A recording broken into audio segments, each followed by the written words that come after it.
ಎಲ್ಲರಿಗೂ ನಮಸ್ಕಾರ ಸ್ನೇಹಿತರೆ. ಜ್ಯೋತಿಷ್ಯ ಶಾಸ್ತ್ರದ ಪ್ರಕಾರ ಆಗಸ್ಟ್ ತಿಂಗಳಿನಲ್ಲಿ ಕರ್ಕಾಟಕ ರಾಶಿಯವರಿಗೆ ಹೇಗಿರಲಿದೆ? ವೈವಾಹಿಕ ಜೀವನ, ಉದ್ಯೋಗ, ಆರೋಗ್ಯ, ವ್ಯಾಪಾರ, ವೃತ್ತಿ, ಶಿಕ್ಷಣ, ಆರ್ಥಿಕ ಸ್ಥಿತಿಯಲ್ಲಿ ಯಾವೆಲ್ಲ ಬದಲಾವಣೆಗಳಿವೆ ಎನ್ನುವ ಸಂಪೂರ್ಣ ಮಾಹಿತಿಯನ್ನ ನೋಡೋಣ ಬನ್ನಿ.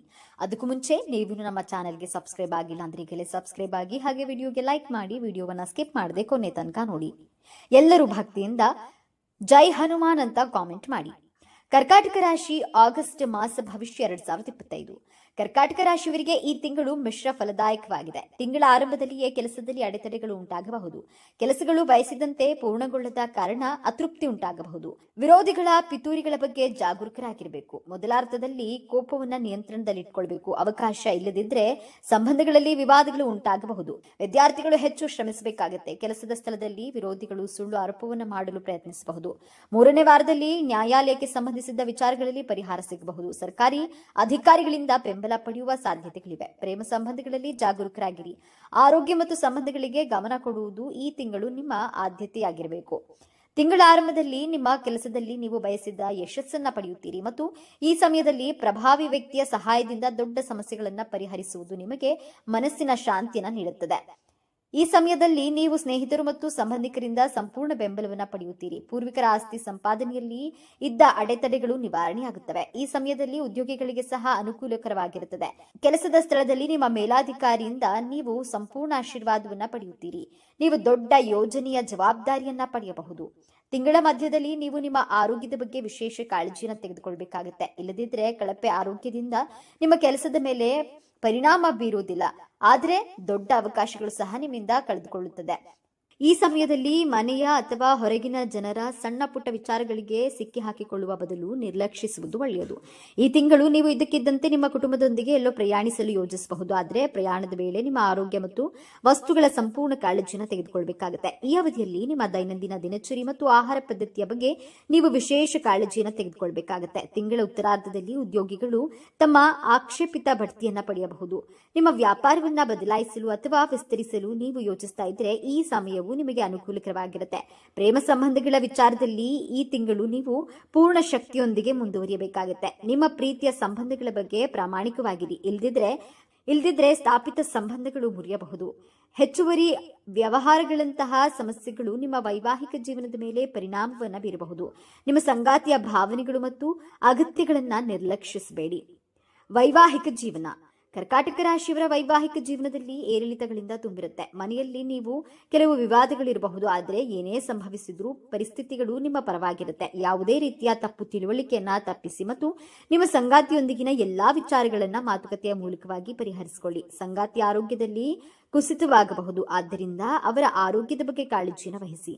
ತಮ್ಮ ಮೊದಲ ಮಗುವಿಗಾಗಿ ಕಾಯುತ್ತಿರುವ ದಂಪತಿಗಳು ಈ ಉಡುಗೊರೆಯನ್ನ ಪಡೆಯಬಹುದು. ಮತ್ತೊಂದೆಡೆ ಅವಿವಾಹಿತರು ಮದುವೆ ಆಗಬಹುದು. ಕುಟುಂಬ ಜೀವನ. ನಿಮ್ಮ ಕುಟುಂಬ ಜೀವನವು ಅದ್ಭುತವಾಗಿರುತ್ತದೆ. ನಿಮ್ಮ ಕುಟುಂಬದಲ್ಲಿ ಶಾಂತಿ ಮತ್ತು ಸಾಮರಸ್ಯ ಇರುತ್ತದೆ.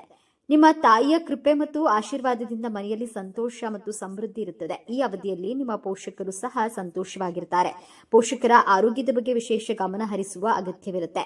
ನೀವು ಮನೆಯನ್ನ ಸುಂದರಗೊಳಿಸುವುದು ಅಥವಾ ಹೊಸ ಮನೆ ಖರೀದಿಸಬಹುದು ಅಥವಾ ವಾಹನವನ್ನ ಖರೀದಿಸಬಹುದು. ಕುಟುಂಬದ ಸದಸ್ಯರ ನಡುವೆ ಯಾವುದೋ ವಿಷಯದ ಬಗ್ಗೆ ವಿವಾದವಿದ್ರೆ ಅದು ಪರಿಹಾರವಾಗಲಿದೆ. ನೀವು ಒಡ ಹುಟ್ಟಿದವರ ಬೆಂಬಲವನ್ನ ಪಡೆಯುತ್ತೀರಿ. ಅಗತ್ಯವಿದ್ರೆ ಅವರು ನಿಮಗೆ ಆರ್ಥಿಕವಾಗಿ ಸಹಾಯ ಮಾಡಲು ಸಹ ಸಿದ್ಧರಿರ್ತಾರೆ. ಕೊನೆಯಲ್ಲಿ ನೀವು ನಿಮ್ಮ ಕುಟುಂಬದೊಂದಿಗೆ ಪ್ರವಾಸಕ್ಕೆ ಹೋಗಬಹುದು. ಈ ತಿಂಗಳು ಆರಂಭದಲ್ಲಿ ಕರ್ಕಾಟಕ ರಾಶಿಯವರಿಗೆ ಸ್ವಲ್ಪ ಏರಿಳಿತವಾಗಬಹುದು. ಈ ಸಮಯದಲ್ಲಿ ಭೂಮಿ, ಕಟ್ಟಡ ಮತ್ತು ಪೂರ್ವಜರ ಆಸ್ತಿಗೆ ಸಂಬಂಧಿಸಿದ ವಿವಾದಗಳನ್ನ ಪರಿಹರಿಸಲು ನೀವು ಸ್ವಲ್ಪ ಹೆಚ್ಚು ಓಡಾಡಬೇಕಾಗಬಹುದು. ಉದ್ಯೋಗಸ್ಥರು ಹೆಚ್ಚುವರಿ ಕೆಲಸದ ಹೊರೆಯನ್ನ ಎದುರಿಸಬೇಕಾಗುತ್ತೆ. ಅದೇಗೋ ಎಲ್ಲಾ ಕಷ್ಟಕರ ಸಂದರ್ಭಗಳ ನಡುವೆಯೂ ನಿಮ್ಮ ಉತ್ತಮ ಸ್ನೇಹಿತರು ನಿಮಗೆ ಬಹಳಷ್ಟು ಸಹಾಯವನ್ನ ಮಾಡ್ತಾರೆ. ಆದ್ರೆ ಇದರ ಹೊರತಾಗಿಯೂ ನೀವು ದೈಹಿಕವಾಗಿ ಮತ್ತು ಮಾನಸಿಕವಾಗಿ ದಣಿಯಬಹುದು. ತಿಂಗಳ ಮೊದಲಾರ್ಧದಲ್ಲಿ ಜೀವನಕ್ಕೆ ಸಂಬಂಧಿಸಿದ ಸವಾಲುಗಳ ಪರಿಣಾಮವನ್ನ ನಿಮ್ಮ ಸ್ವಭಾವದಲ್ಲಿಯೂ ಕಾಣಬಹುದು. ಈ ಸಮಯದಲ್ಲಿ ನಿಮಗೆ ಕಿರಿಕಿರಿ ಉಂಟು ಮಾಡಬಹುದು. ಹಿಂದೆ ಮಾಡಿದ ಕೆಲವು ನಿರ್ಧಾರಗಳಿಗೆ ನೀವು ವಿಷಾದಿಸಬಹುದು. ಈ ಕೆಲಸದಲ್ಲಿ ಬದಲಾವಣೆ ಮಾಡಲು ನೀವು ಯೋಚಿಸ್ತಾ ಇದ್ದೀರಿ. ಹಾಗೆ ಮಾಡುವ ಮೊದಲು ನೀವು ಸಾಕಷ್ಟು ಯೋಚಿಸಬೇಕು ಅಥವಾ ನಿಮ್ಮ ಹಿತೈಷಿಗಳ ಅಭಿಪ್ರಾಯವನ್ನ ತೆಗೆದುಕೊಳ್ಬೇಕು. ವ್ಯವಹಾರಸ್ಥರಿಗೆ ತಿಂಗಳ ದ್ವಿತೀಯಾರ್ಧವು ಮೊದಲಾರ್ಧಕ್ಕಿಂತ ಉತ್ತಮವಾಗಿರುತ್ತೆ. ಈ ಸಮಯದಲ್ಲಿ ನೀವು ದೊಡ್ಡ ವ್ಯವಹಾರವನ್ನು ಹೊಂದಬಹುದು. ಇದು ಹಿಂದೆ ಉಂಟಾದ ನಷ್ಟದಿಂದ ಚೇತರಿಸಿಕೊಳ್ಳಲು ಸಹಾಯವಾಗಿದೆ ಎಂದು ಸಾಬೀತುಪಡಿಸಬಹುದು. ತಿಂಗಳ ಮಧ್ಯದಲ್ಲಿ ವೃತ್ತಿ, ವ್ಯಾಪಾರಕ್ಕೆ ಸಂಬಂಧಿಸಿದಂತೆ ಮಾಡಿದ ಪ್ರಯಾಣಗಳು ನಿಮಗೆ ತುಂಬಾ ಮಂಗಳಕರವೆಂದು ಸಾಬೀತುಪಡಿಸುತ್ತದೆ. ಈ ಸಮಯದಲ್ಲಿ ನಿಮ್ಮ ಕೆಲಸದಲ್ಲಿ ನೀವು ನಿರೀಕ್ಷಿಸಿದ್ದಕ್ಕಿಂತ ಹೆಚ್ಚಿನ ಲಾಭವನ್ನು ಪಡೆಯುತ್ತೀರಿ. ಮನೆಯ ಮಹಿಳೆಯರು ಹೆಚ್ಚಿನ ಸಮಯವನ್ನ ಧಾರ್ಮಿಕ ಕಾರ್ಯಗಳಲ್ಲಿ ಕಳೆಯುತ್ತಾರೆ. ತೀರ್ಥಯಾತ್ರೆಯ ಅವಕಾಶವಿರುತ್ತೆ. ತಿಂಗಳ ದ್ವಿತೀಯಾರ್ಧದಲ್ಲಿ ವಿದ್ಯಾರ್ಥಿಗಳು ಅಧ್ಯಯನದಿಂದ ವಿಚಲಿತರಾಗಬಹುದು. ಈ ಸಮಯದಲ್ಲಿ ಹೆಚ್ಚಿನ ಖರ್ಚು ಇರುತ್ತದೆ. ಈ ಕಾರಣದಿಂದಾಗಿ ನೀವು ಹಣಕಾಸಿನ ಸಮಸ್ಯೆಗಳನ್ನು ಎದುರಿಸಬೇಕಾಗಬಹುದು. ಪ್ರೇಮ ಸಂಬಂಧಗಳ ವಿಚಾರದಲ್ಲಿ ಈ ತಿಂಗಳು ನಿಮಗೆ ಮಿಶ್ರವಾಗಿರುತ್ತೆ. ಬಿಡುವಿಲ್ಲದ ಕೆಲಸ ಮತ್ತು ಇತರ ಕಾರಣಗಳಿಂದಾಗಿ ನಿಮ್ಮ ಪ್ರೀತಿಯ ಜೀವನಕ್ಕಾಗಿ ನೀವು ಕಡಿಮೆ ಸಮಯವನ್ನ ಕಳೆಯಲು ಸಾಧ್ಯವಾಗುತ್ತೆ. ದಾಂಪತ್ಯ ಜೀವನದಲ್ಲಿ ಪ್ರೀತಿ ಮತ್ತು ಸಾಮರಸ್ಯ ಉಳಿಯುತ್ತದೆ. ಪರಿಹಾರ: ಪ್ರತಿದಿನ ಶಿವಲಿಂಗಕ್ಕೆ ನೀರನ್ನು ಶಿಕ್ಷಣ ವಿದ್ಯಾರ್ಥಿಗಳಿಗೆ ಉತ್ತಮವಾಗಿರುತ್ತೆ. ವಿಶೇಷವಾಗಿ ಹೊಸದನ್ನ ಪ್ರಯತ್ನಿಸುವ ಮತ್ತು ಕಲಿಯುವ ಬಯಕೆಯನ್ನು ಹೊಂದಿರುವಂತಹ ವಿದ್ಯಾರ್ಥಿಗಳು ತಮ್ಮ ಪ್ರಯತ್ನಗಳಲ್ಲಿ ಯಶಸ್ಸನ್ನು ಪಡೆಯುತ್ತಾರೆ. ಈ ವರ್ಷ ನೀವು ನಿಮ್ಮ ಅಧ್ಯಯನದ ಬಗ್ಗೆ ಗಂಭೀರವಾಗಿರ್ತೀರಿ ಮತ್ತು ಕಠಿಣ ಪರಿಶ್ರಮದಿಂದ ನಿಮ್ಮ ಗುರಿಗಳನ್ನು ಸಾಧಿಸಲು ನಿಮ್ಮ ಅತ್ಯುತ್ತಮ ಪ್ರಯತ್ನವನ್ನು ಪಡ್ತೀರಿ. ಈ ತಿಂಗಳು ವಿದ್ಯಾರ್ಥಿಗಳಿಗೆ ಅದ್ಭುತವಾಗಿರುತ್ತೆ. ನಾಗರಿಕ ಸೇವೆಗಳು, ಎಂಜಿನಿಯರಿಂಗ್, ವೈದ್ಯಕೀಯ ಮತ್ತು ನಿರ್ವಹಣೆಯಂತಹ ಪರೀಕ್ಷೆಗಳಿಗೆ ತಯಾರಿ ನಡೆಸುತ್ತಿರುವ ಜನರು ಈ ಅವಧಿಯಲ್ಲಿ ಕೆಲವು ಉತ್ತಮ ಯಶಸ್ಸನ್ನು ಪಡೆಯಬಹುದು. ಆದ್ದರಿಂದ ನಿಮ್ಮ ಪ್ರಯತ್ನಗಳನ್ನು ಮುಂದುವರಿಸಿ. ಉನ್ನತ ಶಿಕ್ಷಣಕ್ಕಾಗಿ ವಿದೇಶಕ್ಕೆ ಹೋಗಲು ತಯಾರಿ ನಡೆಸುತ್ತಿರುವಂತಹ ವಿದ್ಯಾರ್ಥಿಗಳು ವಿಶ್ವದ ಕೆಲವು ಪ್ರತಿಷ್ಠಿತ ಶಿಕ್ಷಣ ಸಂಸ್ಥೆಗಳಲ್ಲಿ ಪ್ರವೇಶವನ್ನು ಪಡೆಯಬಹುದು. ಇದು ನಿಮ್ಮ ವೃತ್ತಿ ಜೀವನಕ್ಕೆ ಉತ್ತಮ ಅವಕಾಶವಾಗಬಹುದು. ಆರೋಗ್ಯ: ನಿಮ್ಮ ಆರೋಗ್ಯವು ಸ್ವಲ್ಪ ಹದಗೆಡಬಹುದು. ಇದಲ್ಲದೆ ನಿದ್ರಾಹೀನತೆಯ ಸಮಸ್ಯೆಗಳು ಸಹ ಕಾಣಿಸಿಕೊಳ್ಳಬಹುದು. ಆರೋಗ್ಯ ಸಮಸ್ಯೆ ತಪ್ಪಿಸಲು ಸಮತೋಲಿತ ಆಹಾರ ಮತ್ತು ಉತ್ತಮ ದಿನಚರಿಯನ್ನು ಅಳವಡಿಸಿಕೊಳ್ಳಿ. ಆರೋಗ್ಯಕರ ದೇಹಕ್ಕೆ ಉತ್ತಮ ಮಾರ್ಗವೆಂದರೆ ಹೆಚ್ಚು ಹೆಚ್ಚು ನೀರು ಕುಡಿಯುವುದು.